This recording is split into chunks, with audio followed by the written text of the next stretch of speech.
Assalamualaikum warahmatullahi wabarakatuh. Selamat pagi Bapak Angga dan juga teman-teman sekalian. Di sini kami dari kelompok 2 akan mempresentasikan hasil proyek kami terkait simulasi Monte Carlo dan pemantauan real-time polusi udara berbasis web untuk kota besar di Indonesia. Nah, kelompok kami terdiri dari 3 orang. Ada saya sendiri Natasha, lalu ada Dian Meilanita, dan juga Ade Sandy. Next.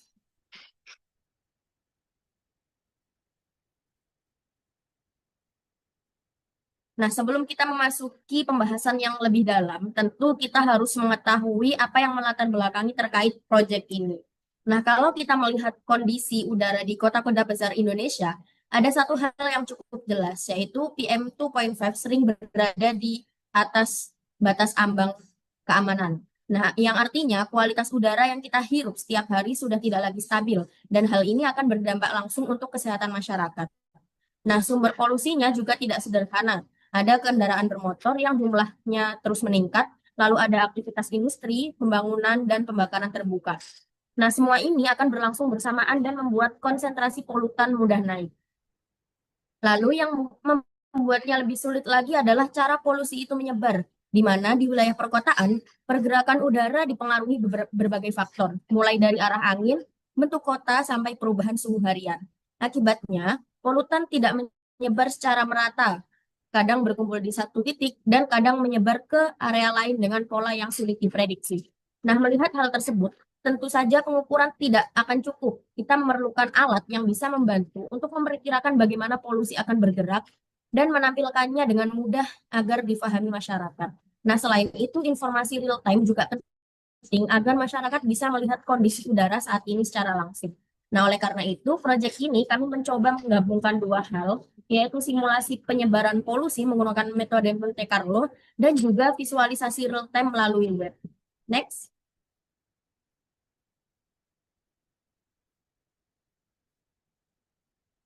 Nah, selanjutnya kami merumuskan 3 poin rumusan masalah dan juga 3 poin tujuan. Yang mana untuk rumusan masalah sendiri terdapat poin satu, bisakah penyebaran PM2.5 dimodelkan menggunakan metode Monte Carlo. Lalu yang kedua, dua dimensi. Dan yang ketiga, bagaimana menggabungkan simulasi dan data real time ke sistem web. Nah, dari rumusan masalah tersebut terbentuklah beberapa poin tujuan juga. Yang pertama, membangun model simulasi PM2.5. Lalu yang kedua, membuat heat map penyebaran spasial. Dan yang ketiga, menyediakan sistem web interaktif dengan data real time. Next.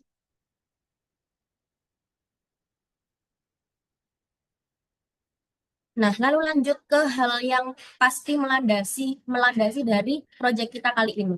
Nah, lalu yang pertama ada dasar teori. Di sini terbagi beberapa poin, di mana pada slide ini kami akan menjelaskan dasar teori yang menjadi fondasi dari model simulasi yang kami bangun. Terdapat 3 poin utama. Yang pertama ada PM2.5, lalu ada difusi partikel dan juga arah angin. Yang mana ketiganya ini saling keterkaitan dalam menentukan bagaimana polusi bergerak dan menyebar di udara. Nah, yang pertama kita akan mulai dari pembahasan polusi udara dan juga PM2.5. PM2.5 sendiri merupakan partikel dengan ukuran kurang dari 2,5 mikrometer, dan ukuran yang sangat kecil ini, partikel tidak dapat berhenti di hidung atau tenggorokan, tetapi bisa terus masuk sampai ke alveoli, yaitu kantung udara paling ujung di bagian paru-paru. Nah, di situ tidak ada lagi mekanisme filtrasi alami yang bisa menahan partikel asing, sehingga PM2.5 ini nanti dapat langsung memicu inflasi, yang mana mengganggu pertukaran oksigen dan meningkatkan risiko penyakit pernafasan maupun kardiovaskular. Nah, jadi dari awal kita sudah tahu bahwa keberadaan PM2.5 bukan sekedar angka, tetapi memiliki dampak kesehatan karena partikel ini dapat melewati pertahanan tubuh hingga ke level yang paling sensitif. Lalu yang kedua ada difusi partikel, yang mana secara fisika difusi merupakan penggambaran atau kecenderungan partikel untuk berpindah dari daerah yang berkonsentrasi tinggi menuju daerah yang lebih rendah. Akan tetapi pada kasus polusi udara ini, proses ini tidak berlangsung dalam kondisi ideal. Di kota-kota besar, partikel akan bergerak sambil dipengaruhi turbulensi, yang mana aliran angin kecil di antara bangunan, lalu perbedaan suhu hingga bentuk geometri kota, yang mana akan mengakibatkan pergerakan partikel PM2.5 ini menjadi acak, kadang menyebar cepat dan kadang menumpuk di satu titik, sehingga terjebak dalam area tertentu. Karena pelakuan yang tidak teratur inilah, model prediksi berbasis probabilitas seperti Monte Carlo cocok untuk memetakan pergerakannya. Nah, lalu yang ketiga, di poin arah angin. Nah, di antara semua faktor lingkungan, tentu angin merupakan parameter yang paling menentukan arah dan juga jarak perpindahan polutan. Yang mana perubahan angin sedikit saja, misalkan bergerak dari utara ke timur atau sebagainya, sudah cukup untuk mengubah pola penyebaran polusi secara signifikan. Nah, selain arah, kecepatan angin juga akan mempengaruhi. Seperti halnya angin yang lambat akan membuat polutan cenderung mengendap dan berkumpul, sedangkan angin yang lebih kuat akan membawa partikel jauh dari sumbernya. Karena peran yang sangat dominan ini, arah angin menjadi komponen utama dalam simulasi penyebaran PM2.5. Next.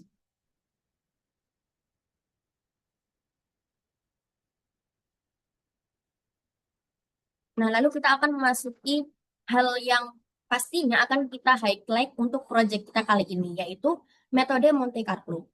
Nah, metode Monte Carlo ini merupakan metode komputasi yang bekerja dengan memanfaatkan angka acak untuk mensimulasikan berbagai kemungkinan keadaan dari sebuah sistem yang tidak pasti. Nah, jadi metode Monte Carlo ini dapat menghasilkan banyak kemungkinan skenario. Lalu dari situ kita nanti dapat melihat pola atau kecenderungan yang paling mungkin terjadi atau probabilitas. Nah, bagaimana Monte Carlo ini bisa kami terapkan untuk memprediksi PM2.5? Yang pertama, yang kami harus lakukan adalah mengambil data historis PM2.5 selama 14 hari terakhir. Nah, data ini akan menjadi fondasi utama yang mana dari data tersebut kita bisa melihat bagaimana PM2.5 naik atau turun atau berisolasi dari hari ke hari.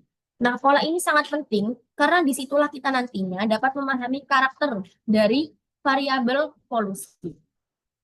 Nah, lalu setelah data dasar terkumpul, maka langkah selanjutnya yang harus kita lakukan adalah menghasilkan nilai acak melalui random sampling.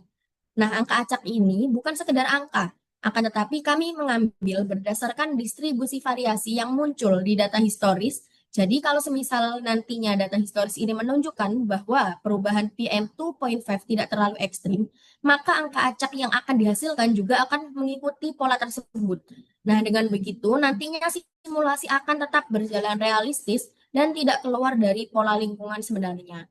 Nah, kemudian menggunakan angka acak tersebut, kami akan mensimulasikan perubahan PM2.5 selama 7 hari ke depan, yang mana nantinya kita akan mulai dari nilai terakhir PM2.5 yang tercatat, lalu kita akan menambahkan perubahan acak dari hari demi hari. Nah, mengikuti pola variabel yang tadi.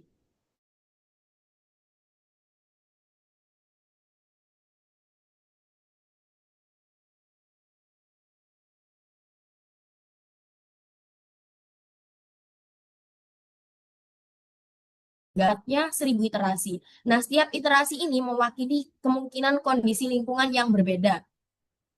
Nah, lalu setelah 1000 iterasi ini selesai, kami mengumpulkan seluruh hasil simulasi tersebut dan membentuk distribusi kemungkinan.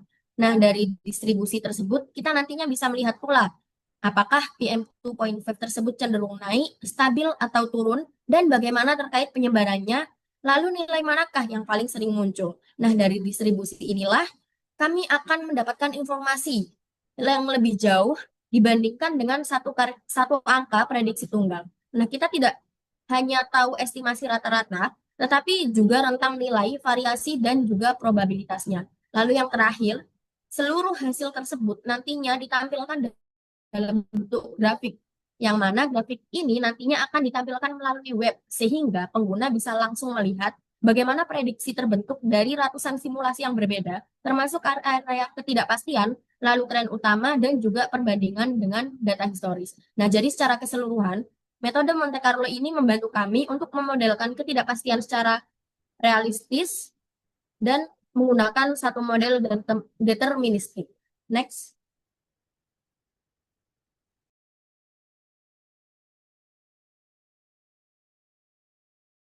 Baik, yang selanjutnya kita akan masuk di struktur web. Sebelumnya, mari kita lihat bagaimana kami akan merancang sistem ini, yang mana pada slide ini akan menjelaskan terkait arsitektur web dari proyek pemantauan polusi udara kami, yang membagi sistem menjadi dua bagian utama, yaitu backend dan juga frontend. Nah, backend ini kami kembangkan menggunakan PHP. Perannya adalah sebagai jembatan data, yang mana nantinya akan mengambil data polusi udara secara real time dari API eksternal, yaitu di sini kami menggunakan data dari OpenAQ. Nah, setelah mendapatkan data, backend melakukan perhitungan untuk mendapatkan air quality index dan kemudian mengirimkan data yang sudah diproses ke dalam format JSON. Kemudian untuk frontend sendiri dikembangkan dengan JavaScript, yang mana di sini adalah tempat untuk memvisualisasikan dan juga prediksi. Disinilah simulasi Monte Carlo dijalankan dan hasilnya itu bisa disimulasikan baik itu berupa peta maupun dalam berupa grafik. Nah, ini membawa kita pada hubungan antara struktur web dan juga metode Monte Carlo yang sebenarnya. Data historis dari PM2.5 yang telah disebutkan oleh rekan saya sebelumnya, yang mana ini diperlukan untuk simulasi, diambil oleh backend. Kemudian algoritma Monte Carlo itu sendiri dijalankan di sisi frontend. Nah, mengapa di frontend ini? Karena ini memungkinkan hasil prediksi air quality index di 7 hari ke depan untuk disajikan secara dinamis kepada pengguna. Nah, frontend ini menggunakan library seperti uh, JS untuk peta, flat heat untuk visualisasi heat map dan penyebaran polutan, dan juga chart.js untuk menampilkan hasil prediksi Monte Carlo dalam bentuk grafik. Oke, selanjutnya kita langsung akan memasuki tampilan web. Jadi di sini saya izin untuk berpindah share screen-nya.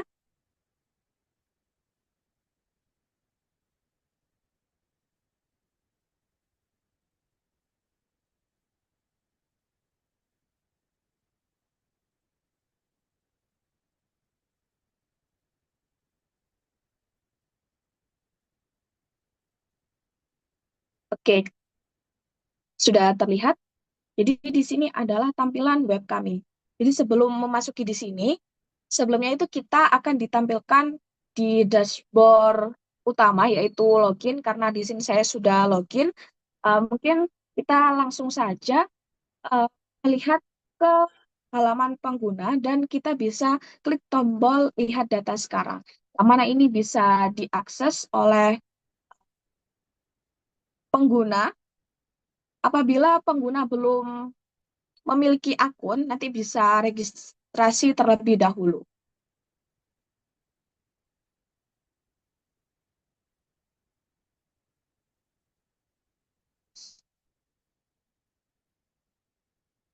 Oke, di sini sudah ditampilkan. Jadi ini adalah tampilan dari web kami, yang mana di sini kami menyajikan beberapa data di kota besar, yang mana di sini kita bisa memilih ada beberapa kota, yaitu Surabaya, Jakarta, Yogyakarta, Makassar, Bandung, Semarang, dan juga Denpasar.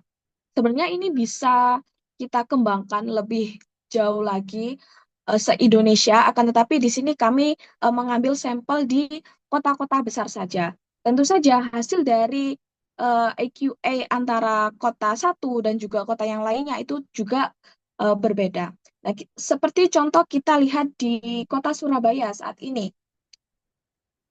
Di sini menunjukkan bahwa AQA atau Air Quality Index-nya saat ini itu ada di angka 70, yang mana konsentrasi PM2.5 pada saat ini adalah sekitar 21,07 mikrogram per kubik. Nah, di sini kita juga menyajikan terkait kategori dari masing-masing uh, indeks. Jadi di sini kita mengkategorikan ada baik, moderat, healthy for sensitive groups, unhealthy, very unhealthy, dan hazardous. Yang mana di sini nanti juga akan berubah seiring dengan data polusi yang ada di kota-kota besar tersebut. Nah, perlu diketahui di sini di ringkasan lokasi, ini kita mengambil titik koordinat di sini untuk di Surabaya. yang mana radius yang bisa eh, kita ambil itu di sekitar 20.000 meter atau sekitar eh, 20 kilometer. Jadi meskipun titik yang kita gunakan ini ada di titik ini, kita bisa memprediksi bahwa di lingkungan sekitarnya, di sekitar radius 20 kilometer itu juga sama. Oke, selanjutnya ini adalah simulasi grafik dari eh, Monte Carlo sendiri, yang mana di sini yang berwarna hijau ini menandakan median dari Air Quality Index. Lalu di sini juga ada garis putus-putus yang warna merah dan juga biru ini menandakan terkait perkiraan. Jadi di sini kita bisa melihat kalau di warna hijau ini 3 hari ke depan itu perakiraannya stabil atau dan sedangkan untuk di grafik yang warna merah itu menunjukkan bahwa ternyata ada kemungkinan untuk peningkatan polusi. Jadi ini juga bisa diprediksi secara kemungkinan. Oke, di sini juga kita akan eh, lanjut kita bandingkan juga lihat di web bagaimana situasi di Jakarta saat ini. Oke, ini untuk data EQA di Jakarta sekitar 74, masih cukup bagus. Untuk di Yogyakarta sendiri lebih tinggi sekitar 77.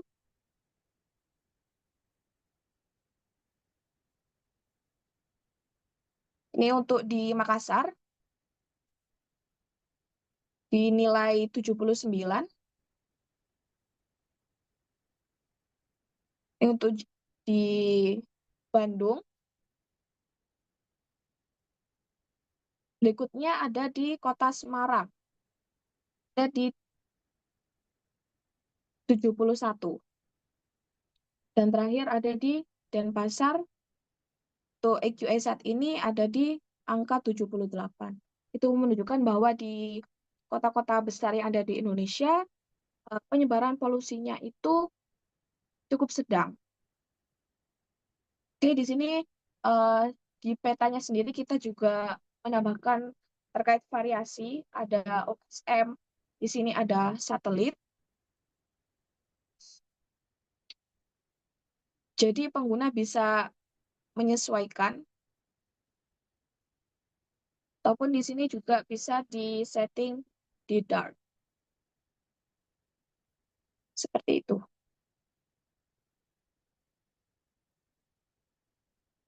Oke, mungkin itu saja untuk web kali ini.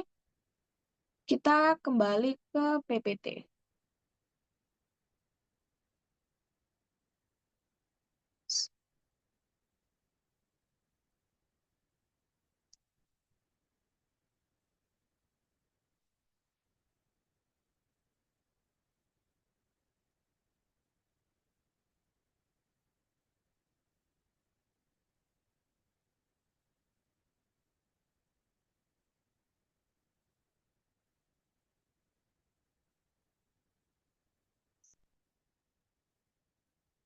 Mungkin bisa dilanjutkan oleh rekan saya. Baik, saya akan melanjutkan pada bagian hasil simulasi Monte Carlo. Ini merupakan ada beberapa cuplikan dari 4 kota, cuplikan dari web tadi. Nah, pada slide ini kita bisa melihat visualisasi prediksi kualitas udara di beberapa kota besar Indonesia. Contohnya itu Surabaya, Jakarta, Yogyakarta, dan juga Makassar. eh Bisa langsung kita amati ada pola konsistensi antara median dan rentang ketidakpastian. Nah, median ini cenderung stabil, sedangkan batas 5% dan juga 95% itu memperlihatkan fluktuasi yang lebih besar. Nah, tentunya ini menunjukkan bahwa model Monte Carlo itu mampu menangkap ketidakpastian alami pada dinamika partikulat matter 2.5. Nah, perbedaan antar kota juga tentunya jelas terlihat pada gambar. Misalnya di Jakarta itu memiliki rentang ketidakpastiannya lebih besar. Nah, ini terjadi karena variasi historis dari PM2.5 di Jakarta memang lebih ekstrim seperti itu. Nah, sehingga simulasinya menangkap varian tersebut. Sementara pada Surabaya, itu kecenderungannya batas bawahnya yang turun menunjukkan adanya potensi perbaikan kualitas udara pada kondisi yang optimal. Nah, jadi dari visualisasi ini bukan hanya prediksinya saja yang terlihat, tapi juga resiko dan juga tingkat volatilitas polusi pada masing-masing kota tersebut. Lanjut.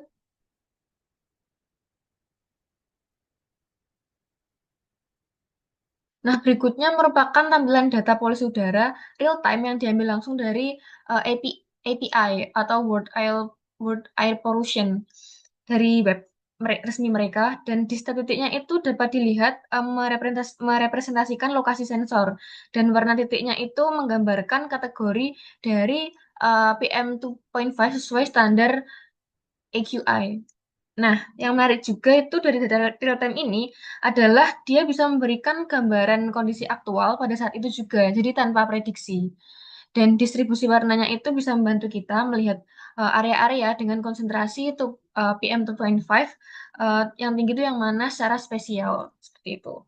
Dan terutama di pusat aktivitas kotanya. Nah, jadi peta real time ini juga berfungsi sebagai ground truth atau acuan kondisi lapangan yang nantinya akan kita gunakan lebih lanjut untuk membandingkan kecocokan pola dengan hasil simulasi Monte Carlo kita. Lanjut,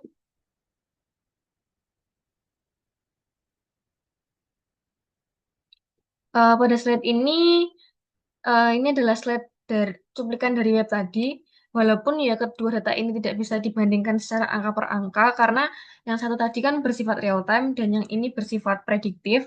Nah, em, tapi web ini atau prediksi ini bisa menggambarkan estimasi penyebaran tupai Five itu untuk beberapa hari ke depan secara ya kurang lebih mendekati akurat seperti itu berdasarkan pola statistik 14 hari sebelumnya. Dan dapat dilihat juga bentuknya itu juga mirip dengan peta real time, titik kotanya, terus pada lokasi yang sama, namun data yang diambil tentunya tetap hasil prediksi, bukan kondisi yang aktual. Nah, warna kategori seperti hijau, kuning, dan merah itu memberikan gambaran resiko polusi di masa terdekat seperti itu. Dan juga kelebihan utama dari simulasi ini itu dia bisa menampilkan kecenderungan pola tren polusi berdasarkan data 14 hari terakhir, sehingga prediksinya itu yang ditampilkan lebih representatif daripada sekadar mengambil data-data atau rata-rata yang sederhana. Nah, tentunya peta ini juga membantu kita memahami bagaimana polusi kemungkinan besar akan berkembang tanpa harus menunggu data real time itu muncul. Dan keduanya tentunya memiliki pola penyebaran yang searah atau selaras. Area yang pada peta real time ini memiliki warna yang pekat, umumnya juga muncul sebagai zona beresiko tinggi dalam peta simulasi sesuai dengan real time-nya tadi.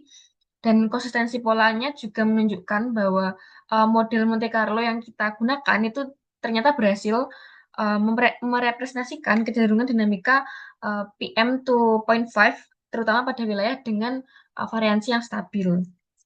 Jadi perbandingannya dapat disimpulkan bukan bertujuan mencari angka yang sama, tetapi untuk memastikan bahwa simulasi kita itu logis, selaras, dan juga sesuai dengan kondisi yang ada di lapangan dan dapat digunakan sebagai alat estimasi awal atau dini. Lanjut,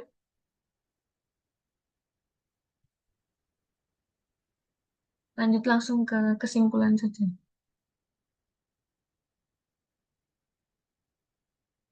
Langsung kesimpulan saja, Sen.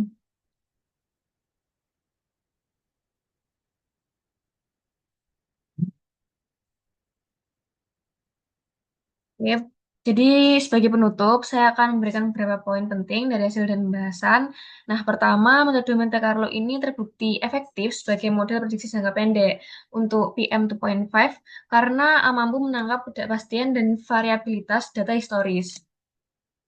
Lanjut ke kesimpulan. Oke. Nah, kedua, sistem web ini juga mampu mengintegrasikan simulasi dan juga data real time dengan baik, sehingga pengguna atau user bisa melihat perbandingan antara kondisi yang aktual dan juga estimasi ke depan dalam satu dashboard. Nah, ketiga, visualisasinya itu interaktif seperti heat map, dan grafik prediksi ini juga tentunya sangat membantu untuk membaca resiko polusi udara secara tepat dan cepat, baik untuk analisis ilmiah dan juga penggunaan secara publik. Nah, untuk saran perkembangannya, tentunya alangkah baiknya sistem ini akan lebih kuat apabila kita menambahkan parameter-parameter seperti meteorologi seperti suhu, kelembapan, dan komponen-komponen angin vertikal. Nah, selain itu, penggunaan sumber data tambahan seperti BMKG atau sensor lokal akan membuat hasil real time-nya itu lebih akurat dan juga representatif. Dan demikian, keseluruhan sistem ini sudah memberikan fondasi yang baik tentunya untuk memodeling kualitas udara berbasis web yang lebih komprehensif. Sekian yang bisa kami paparkan dari pembuatan web simulasi metode Monte Carlo ini. Mohon maaf apabila ada kesalahan atau dalam pemaparan data-data ataupun teori. Sekian, terima kasih. Wassalamualaikum warahmatullahi wabarakatuh.